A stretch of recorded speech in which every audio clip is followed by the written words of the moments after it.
Hey, it's Alan. I get asked all the time, how exactly does Kadima help people? There are three primary ways. One, we provide one-on-one personalized career coaching with a focus on getting you a great job. Two, we provide an online do-it-yourself course where you can work at your own pace. Three, if you have a job offer, we'll help you negotiate for more. So to find out about these great services and everything else that we offer at Kadima, sign up for our newsletter. Go to SYCKpodcast.com. That's SYCK podcast.com. I promise you, it'll be the best newsletter to accelerate your career. Thanks a lot. Live from Brooklyn, welcome to the SYCK Career Podcast starring Alan Stein, where he steers your career with Kadima. Along with Alan, I'm Russ Reba, and today's guest came from the Midwest, headed all the way west to work in tech. Very impressive resume, and his conversation with Alan will be quite inspiring for you. Before we get into the conversation, I want to know what's new in the Kadima world, because I've heard about some changes with the Career Accelerator program. That is true, Russ. You have heard correctly. KCAP, our flagship product, where I work one-on-one with individuals to help coach them to accelerate their career. We have honed the program, and we are so confident that it is working that we now offer a double money-back guarantee. The first money-back guarantee is within 30 days. If you're not happy with the program, you get your money back. The other guarantee that, as far as I know, I'm the only career accelerator out there who offers this. We guarantee all accepted members into the program that they will get a great job within 6 months, or they can ask for their money back. Well, I have a feeling not too many people are going to be asking for their money back, if any. All right, so with that said, let's get into the SYCK Career Podcast with Brandon Middleton. I'm super excited to have Brandon Middleton on the Steer Your Career by Kadima podcast, the SYCK Podcast. Brandon's had a very impressive career working at some of the top tech companies in the Valley, in the world, and had an amazing career going from technical side to sales side, has a variety of companies, variety of experiences, and has had a pretty impressive career. But before I steal all your thunder, Love to have you introduce yourself, Brandon, to the SYCK audience here, the Acceleration Nation. Awesome. Thank you so much, Alan, for having me. Brandon Middleton, I'm a Chicago native that has relocated and been in the Bay Area of California for the last 17 years or so. Really excited to be able to share some of my experiences, with you and with the nation that you mentioned. And for a quick overview, born and raised in the Chicagoland area, studied electrical and computer engineering at the University of Illinois in Urbana, Champaign.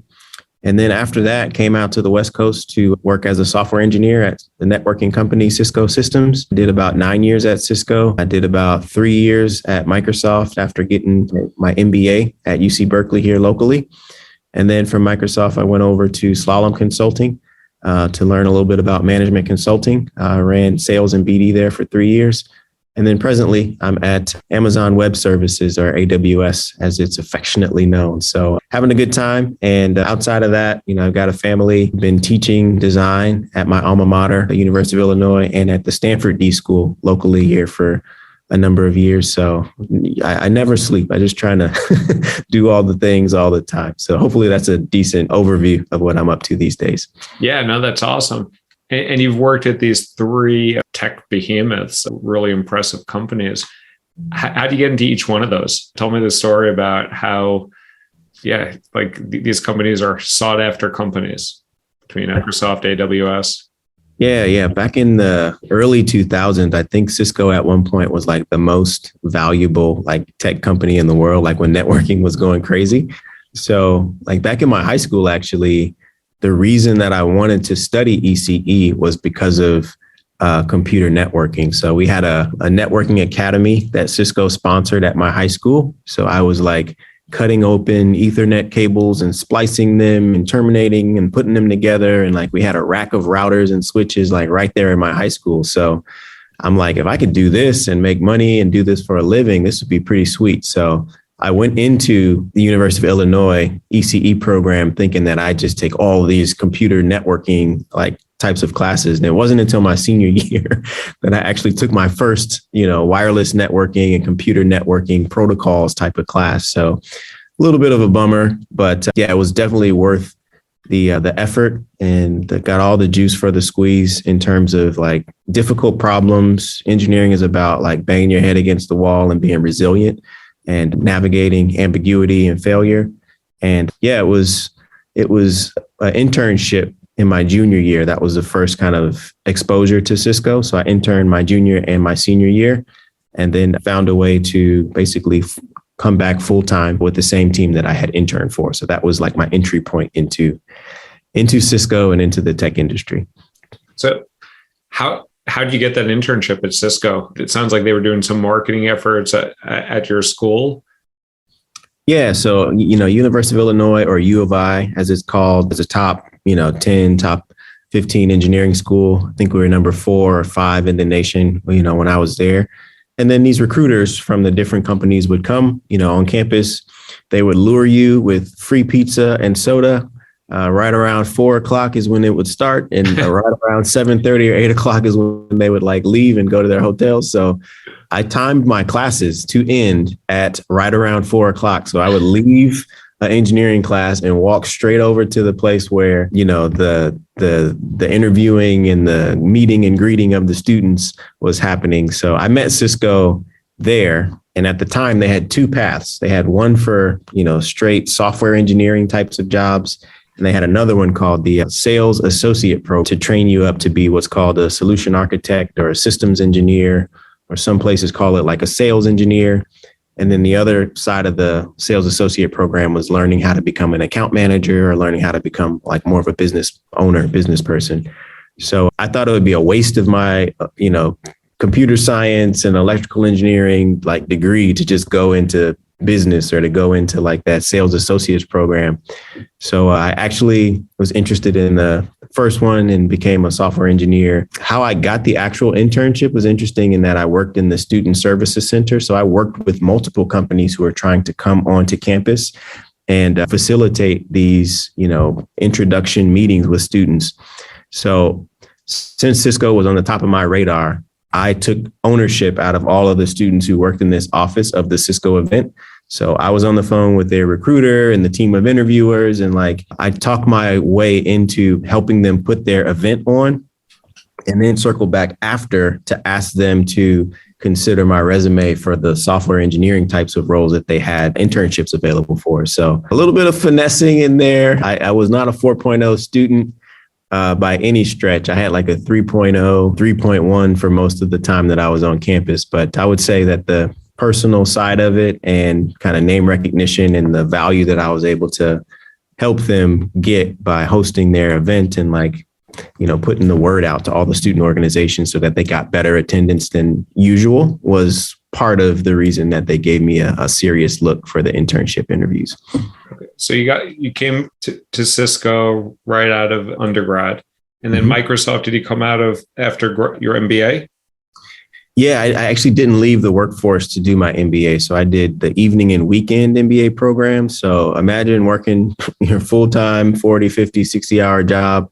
And then every Tuesday and every Thursday, getting on a bus and driving to Berkeley, California for 6 o'clock to 9:30 class, and getting back home at like 10:30 or 11 o'clock every Tuesday for 3 years, every Thursday for 3 years. And every Saturday from 9 o'clock to 5 o'clock, we were also on campus in all day classes. Wow. So it was a huge commitment in time and in resources. My daughter was 3 years old as I was graduating. So she was just born like when I started that actual program. But, a couple years into working as an engineer, I started to look up my org chart, and all the directors, all the VPs, all the like fancy people who made a bunch of money and had the most power in the organization seemed to have like a technical degree or capability of some sort paired with this like magical 3-letter MBA degree from some top school. So I figured, well, those guys, those gals are smart. There must be something to that. So I took I think GMAT 5 years into working,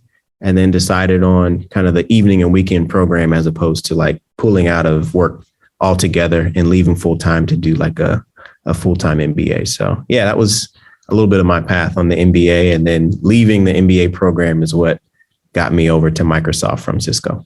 That must have been damn hard. Not only did you have a full-time job, you're doing your MBA, you have a 3-year-old daughter at the time. Do you have a partner, or I'm assuming you have a partner in crime? Yeah. My wife, thank you. If you ever listen to this, you're the real MVP. Yeah. My daughter, Maleka, was 3 months old when I started the MBA program, and she actually walked across the stage with me. I was able to give the commencement speech at UC Berkeley when I graduated. So I got to walk her across the stage and put her up on the pedestal and everything. But yeah, I guess this could not be done kind of in and of my own accord. My family, my community, even people at work while I was working at Cisco were really, really helpful in making it manageable during that time. It's one of those things where you're like, I'm so glad I did it. But if you were asked to do it again, I'd be like, no, there's got to be another way. It's got to be a better way to make that happen and to get to that end goal. Yeah. And your wife was raising your daughter, helping out. Was she working at the time, or was your wife able to work and do all that simultaneously, or raising a kid is work enough? Yeah, she was working at the Stanford Child Observatory. There's a couple of preschools on campus. So my wife's an early childhood educator and a teacher. So our child was able to participate as a student in a lot of the places that she would teach at. So for the most part, she was 50% to 75% teaching, and then bringing our kids along to the places she worked at from the time we started having kids all the way until right now. So yeah, God bless all the teachers. We hope they get paid more at some point for the value that they're providing all of society and us. But yeah, between me and her, we've been able to make it work. We just celebrated our 12th wedding anniversary on Valentine's Day. So yeah, time is flying here. Mazel tov, as my people say. So you got your MBA from Berkeley. Was Cisco sponsoring you for that, paying for your MBA during that time? Yeah, I think most companies have it's between $5,000 and $10,000 per calendar year that they would give you. So offsetting a little bit. Yeah. Yeah, the program was 6 figures, easily. So 130, 140, 150, I forget the exact amount, but it was cool to have an employer kind of sponsored program that would give, I think in Cisco's case, it was 10 grand a year, and it happened across 4 different calendar years. So a little hack probably is, if you know that you're going to try to get an MBA part-time, look up your company's policy, kind of know what the money is that you might be able to receive. I've heard Intel and a couple of companies have very, very good MBA sponsorship support. I know that from some of my classmates and colleagues that were in the same program as me. They're like, oh yeah, my whole thing is paid for. And I'm like, what? So yeah, there's lots of different ways to fund it. But for the most part, I paid for about half of that 140 grand myself, and then the other half was paid for by Cisco. And I think Microsoft, when I was first starting, they gave me a little bit of money to cover it. Okay. But that is some sick advice there, because a lot of these companies do cap the amount of tuition that they reimburse. First off, it's nice that they reimburse it. They give it, and different companies give different amounts. I think Salesforce might have been 8,000. Google might have been 12 or 14. Some companies pay for it all, but there are annual limits. So it sounds like you might have done some strategic thought of breaking it out over 4 years so you can get those four $10,000 payments. Absolutely. And it's, at such a small amount, $10,000 is not a huge amount of money for a company that's making as much money as a lot of tech companies make. So more important than the money was the positioning of it as a thing that could help me in my career be more valuable to Cisco or be more valuable to Microsoft.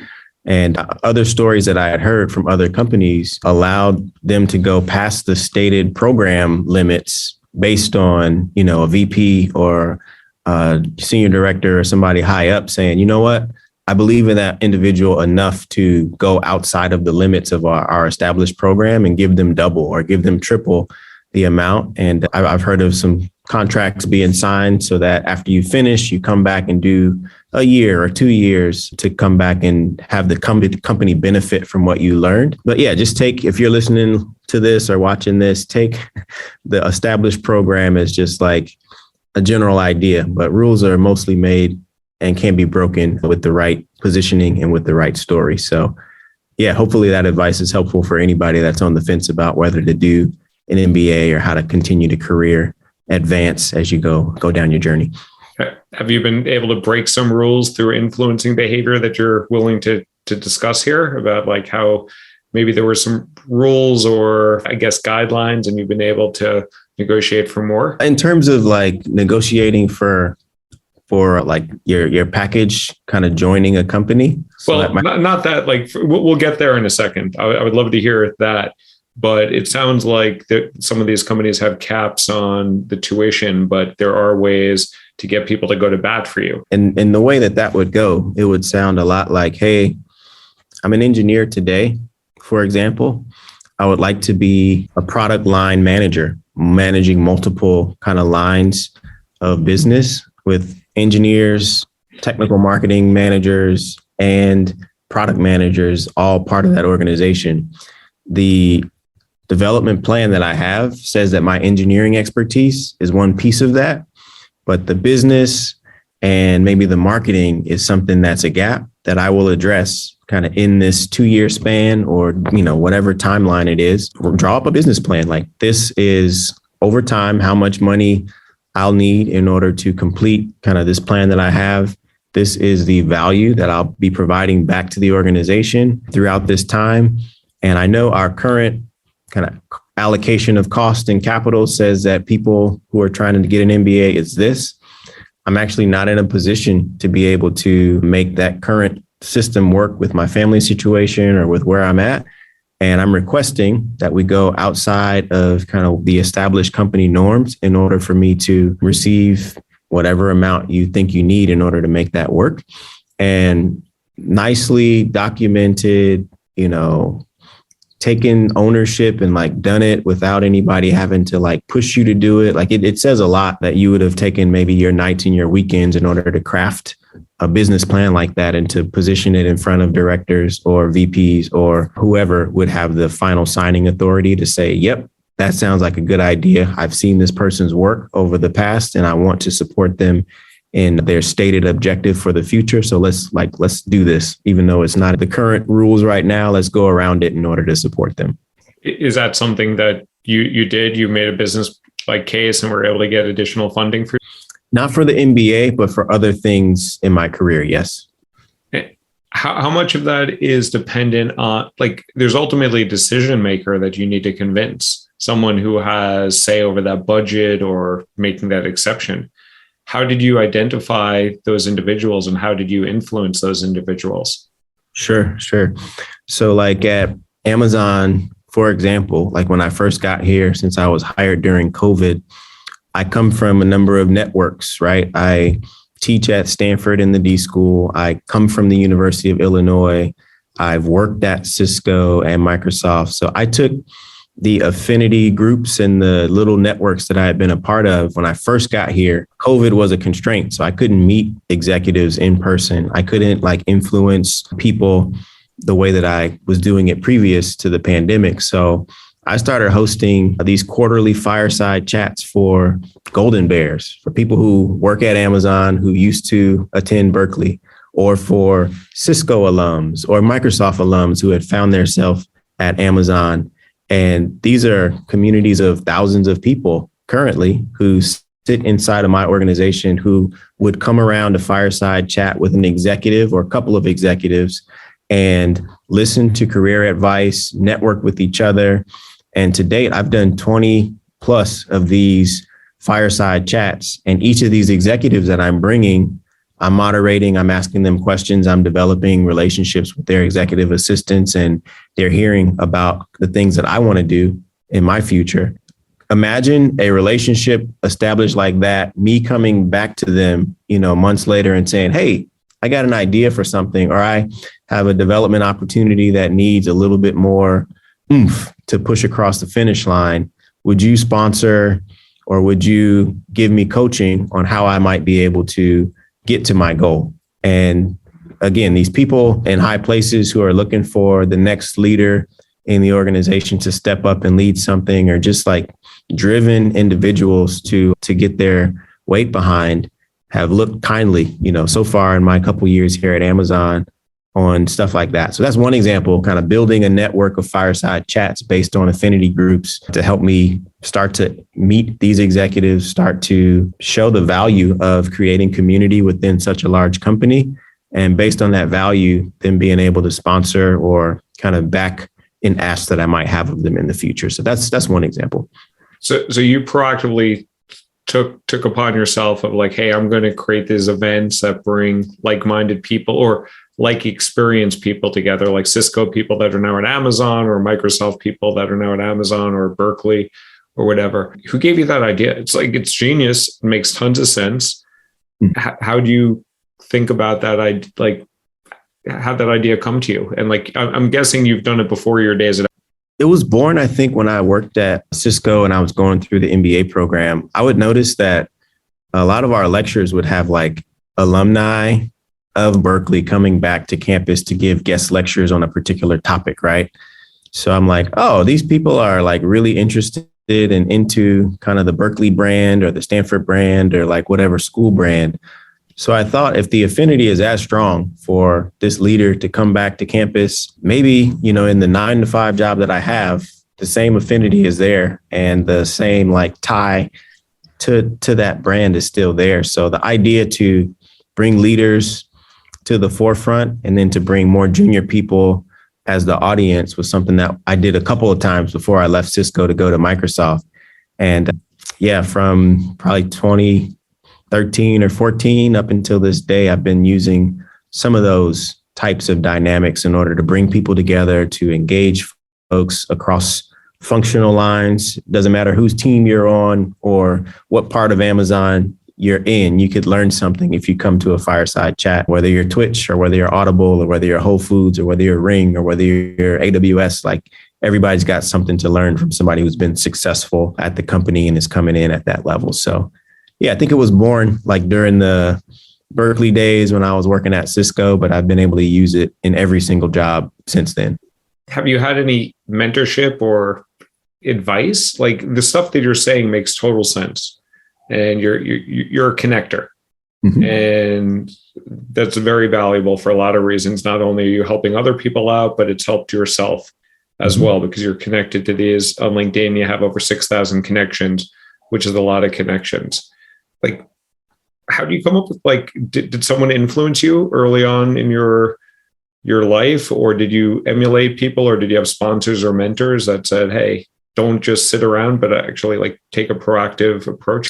I'd say maybe the entrepreneur has been in me for a really long time. Like growing up in Chicago, Michael Jordan winning championships, his shoes are a big deal, right? And they cost a lot of money. So like my parents were the type of parents that were like, I don't care how good the Bulls are or how good you do in school. I am not paying $150 for a pair of sneakers, right?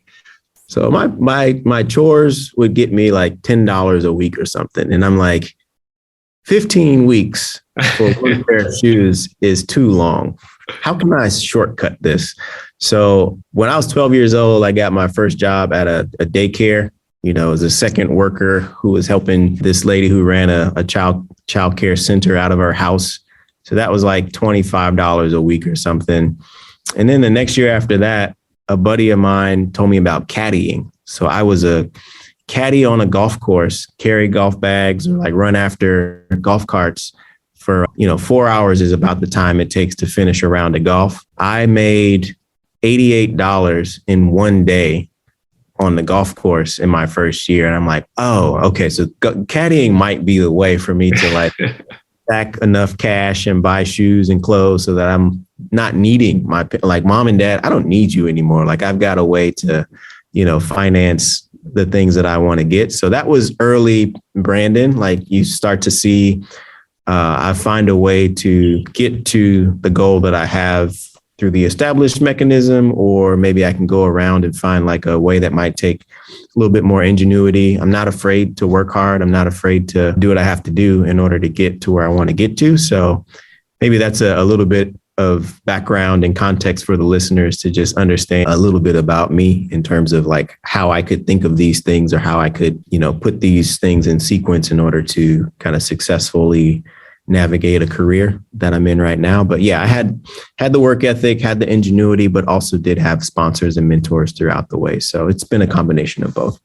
And it sounds like you proactively tried to secure these opportunities. Like how do you get that amazing job at the golf course? You get to hang out for 4 hours outside, get paid $88 at a minimum. You're probably also meeting some interesting people and probably some pricks also. But but how do you get that job at the golf course? Yeah, so my mom's an accountant. She celebrated her 40th year being like a entrepreneur last year. She was director of payroll for the Chicago White Sox, and she worked in like consulting before like striking out and being her own business for these last 40 years or so. But one of her clients that she'd done, taxes for a long time, had an 18-year-old son that year that I was like 13. So it was me and Big Steve taking me to the golf course. I'm a scrawny, 95-pound kid.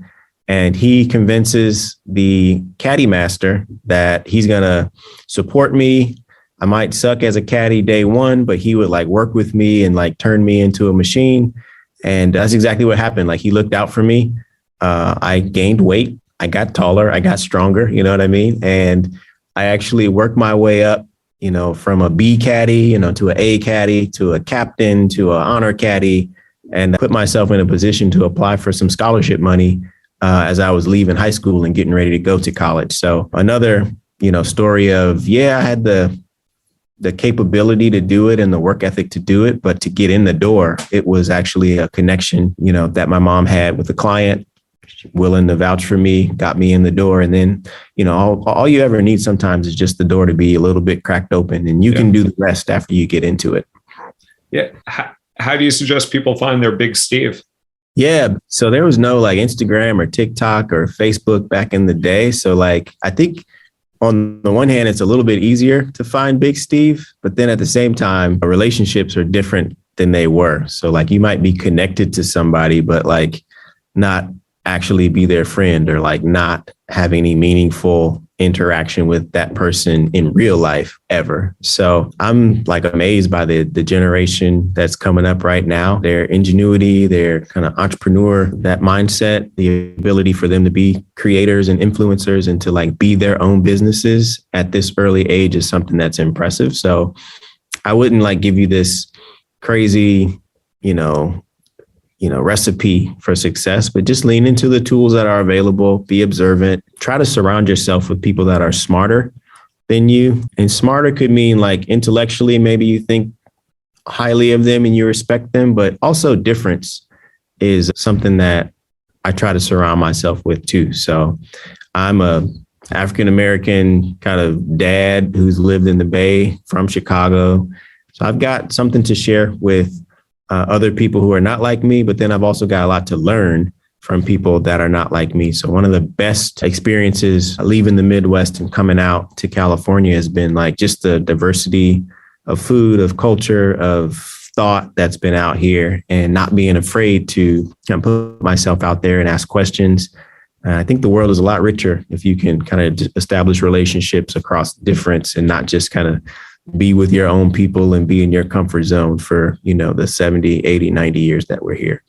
Yeah. It's hard for a lot of people to build that network, build that support system. And that's if they look around and see a lot of people like them. And as you mentioned, you're an African-American guy, you're working in Silicon Valley for the last, 20 years or something like that. There's not that many other Black dudes in the Valley. I think Salesforce is now at 4.8% Black. Google's like 4.7%. And that's dramatically different than what it has been in the past. So you look around in these companies, 95% of people don't look like you. Talk a little bit about how that, like what challenges that created, how you dealt with that, because you have succeeded in a lot of ways in terms of developing sponsors and career progression, but it had to be, I'm guessing it was more challenging for you than it would be for a white dude like me. Yeah, I would say community, again, is something that's been really important in keeping me here. I had told my mom when I first got out here, Mom, give me 3 years. I'll probably, move back to Chicago and just remotely do my job. And like, I'll be back in Illinois. We'll be close together like we've always been. And side note, 3 years later, like not having to shovel snow, y'all, it was like heaven. I think the line I told her when I first made the decision not to actually leave California was like, Mom, you don't have to shovel sunshine. So I'm willing to buy you plane tickets to come out here, but I don't think I'm going to move back like I had earlier mentioned.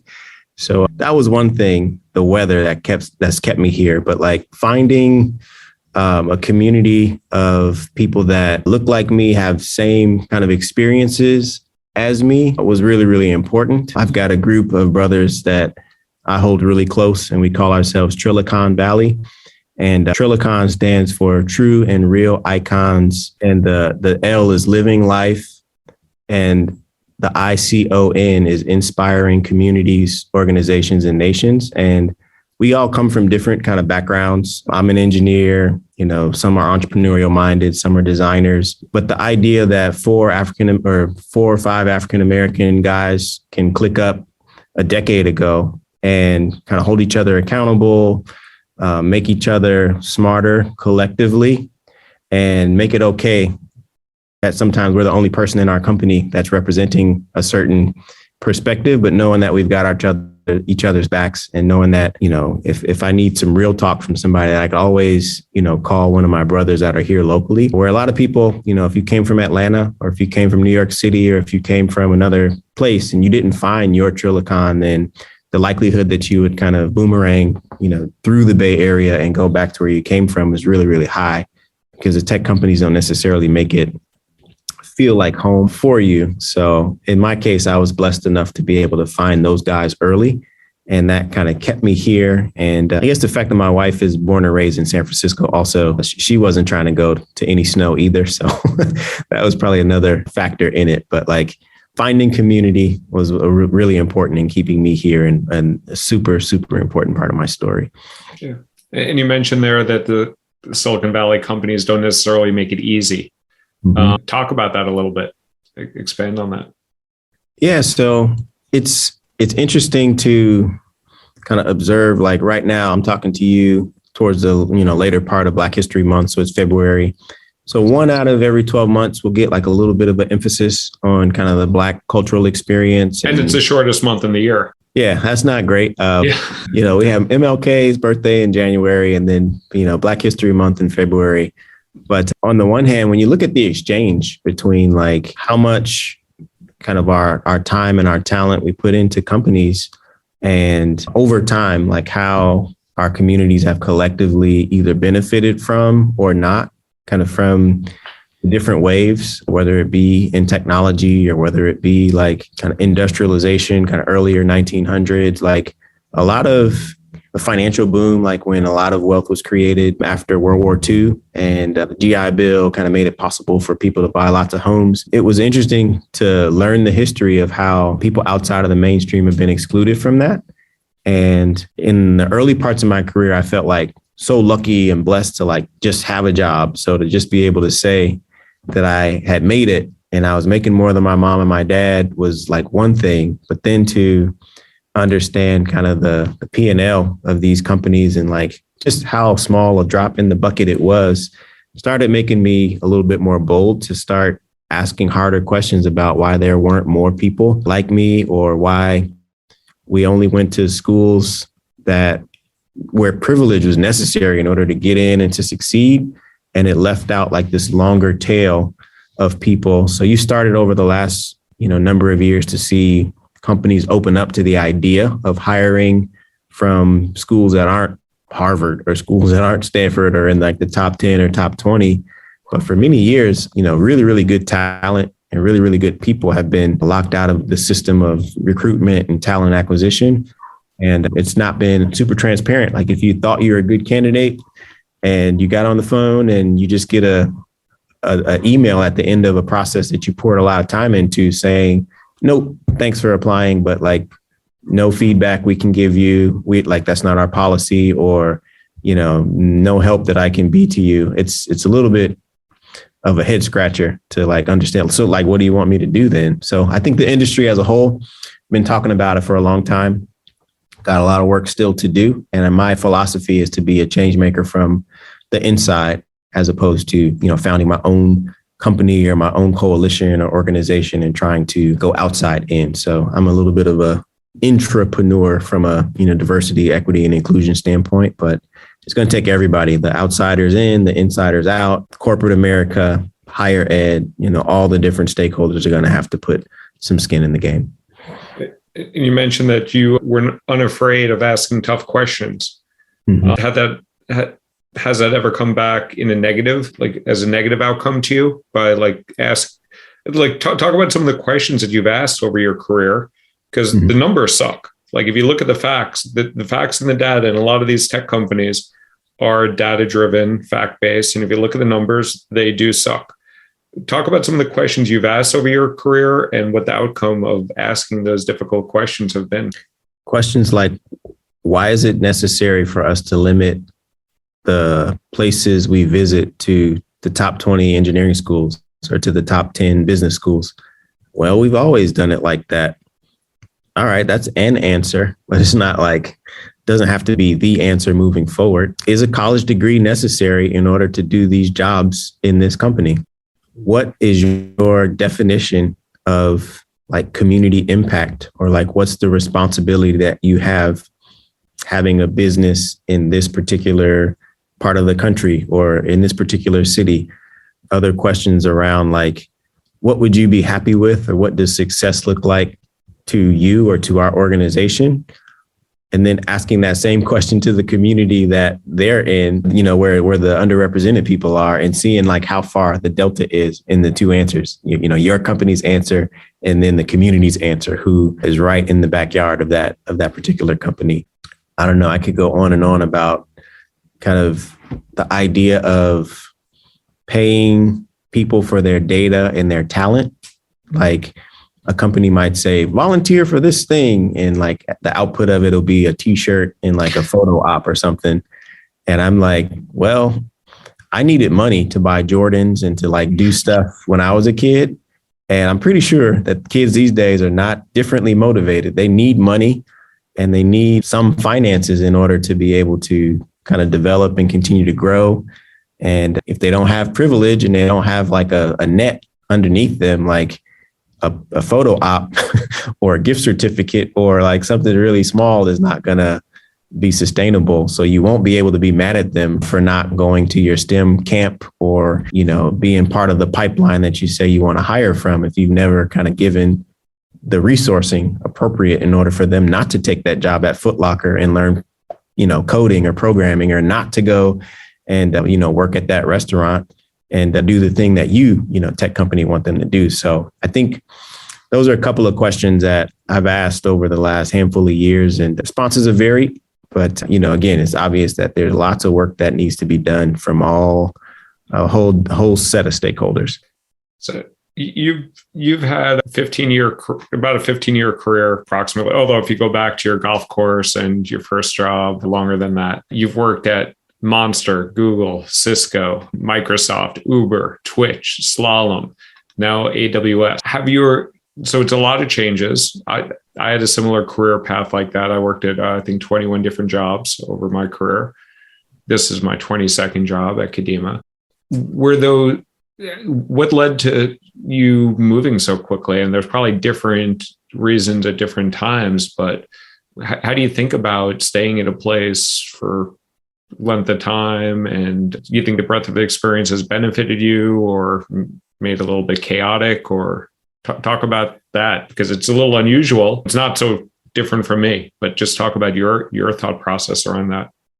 Yeah, just the same way that you can meet new people and kind of come away with a certain feeling or vibe, culture from a person or group of people. I feel like companies are also like that.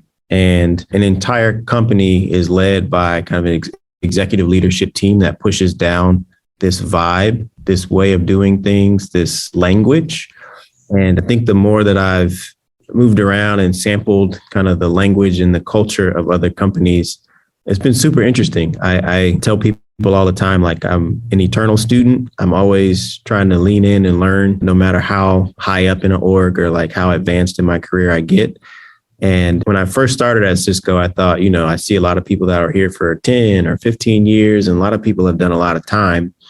But then as I started to kind of talk to folks through my Stanford teaching or talk to folks in MBA school, it became more interesting for me to understand that leaving this company I had been at, for 9 years, it could be a learning opportunity and a way to stretch myself. And these days I have to think about stability because I have, a wife and 3 children. So it wouldn't make sense to be reckless in terms of moving around too much. But in terms of kind of challenging yourself and not stagnating and understanding where not just a company is going, but where an entire industry or market is going. I think we've seen kind of the growth of cryptocurrencies and T marketplaces and augmented and virtual reality. We hear metaverse thrown around a lot. So there are entire waves that you could miss if you stay in the same place or in the same neighborhood or in the same industry for too long. And I've used the community that we've talked about in order to kind of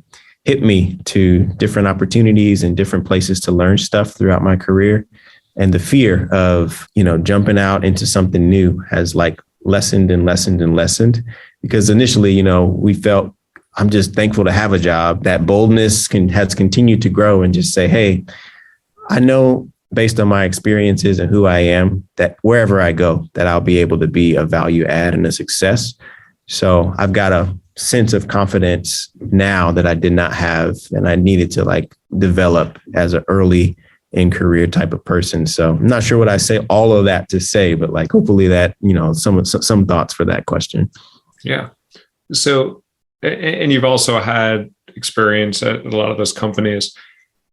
How would you compare their culture, and specifically as a Black man at the culture, and looks like Cisco, Microsoft, Uber, Twitch, Google you were at for a little bit of time. I don't know how much of a sense you got at each of those organizations, and you were there during Trayvon Martin's murder. I guess you were there at Cisco during that, and George Floyd. You were, I guess, in between, at Slalom at the time there. How was it as a Black professional at these different companies? And is there any difference in the cultures in terms of, you were in the minority in every one of them, but are some of the cultures more accepting or more supportive, or is it all the same? Yeah, I'd say generally it's been mostly based on not the company, but the people in the different organizations. So, during George Floyd, for example, there was a collective kind of pause. I remember a bunch of people who did not understand kind of the African-American experience in the United States, just dropping everything. And one asking, was I okay? Was my family okay? It's intense curiosity to kind of understand my perspective, for the first time in a long time in that industry. And I remember feeling overwhelmed by the amount of outreach and thinking I have the opportunity to just shut out a lot of this noise and process it for myself. And then on the other side of it, it was oh, this is also an opportunity to teach or to share and to give kind of, some of my culture, some of my experience to somebody who's ready to learn about it. So it was a little bit painful, but I did choose the latter. And I went into stories from the South Side of Chicago, from kind of the high school I went to, from kind of the neighborhood, from, the highs and the lows. There's joy in it too, about being African-American and having the lineage and the culture that I have. But then, I remember watching Rodney King, in the early 90s. This is none of this is new stuff to me. And we've talked about it as a family. We've talked about, how to dress, how to speak, how to stay safe. And I've been a little bit jealous of people that didn't have to have all these extra considerations just to walk out the door and go to the grocery store, or to go on a jog, or to go, just be a human being out in the world. So I haven't cried as much as I did during that time, at work, ever, but it was a learning opportunity for me. And it was cleansing for me to be able to be my true self and share bottled up experiences for a long time to colleagues that I had worked alongside with for years and who had never known that side of me. So I took the plunge. It was something that was meaningful for them. Obviously, I got the thank you letters and the love on LinkedIn for different posts and all that stuff. But I'm hoping that all of that output and kind of the emotions that were part of that experience were like useful in pushing us as a collective society forward. Do you think things have changed much in the year and a half? There was a lot of hubbubaloo in June of 2020 with George Floyd, even though the shit's happened before Rodney King. Do you think, have you seen noticeable change in the last year and a half in the Valley, in the tech industry, outside of a lot of talk? And are you optimistic? How would you assess the change in the industry over the last year and a half, over the last 15 years? Yeah, I'd say these issues are in the conversation now. My metric is how many more underrepresented Black and brown people have been economically uplifted. They have the jobs, their families are doing better. They are owning property, they're buying homes and creating generational wealth for themselves. And it's too early to tell whether we've moved the needle, since George Floyd kind of in that area. But that's another, I think our measurement systems and what we in the technology industry might pat ourselves on the back for. It's a little bit different than what the community or what the neighborhood would give you flowers for or would pat you on the back for. It's not that difficult, actually. So stuff like tying executive compensation to the retention of, underrepresented talent, creating cultures inside of companies that make it so that people want to stay there for the long term, not just getting people into the door for the entry level jobs, but investment in career development so that they go to the management layer, they go to the executive layer, they go to the board member layer. All these things are kind of practical things that can be done in order to kind of make me more favorable towards the tech industry as a whole in terms of how we're doing. So again, we're having the conversations. I hear some success stories. I hear some stories of not so good stuff, the same as I did, years and years ago. So I'm hoping for positive movement, but I can't say that we're there yet. Yeah. Okay, Brandon, I have two more questions for you before we wrap this up. First, I always like to end my episodes with some SYCK tricks. Mm-hmm. You've had an amazing career, and I'm sure it will be amazing going forward.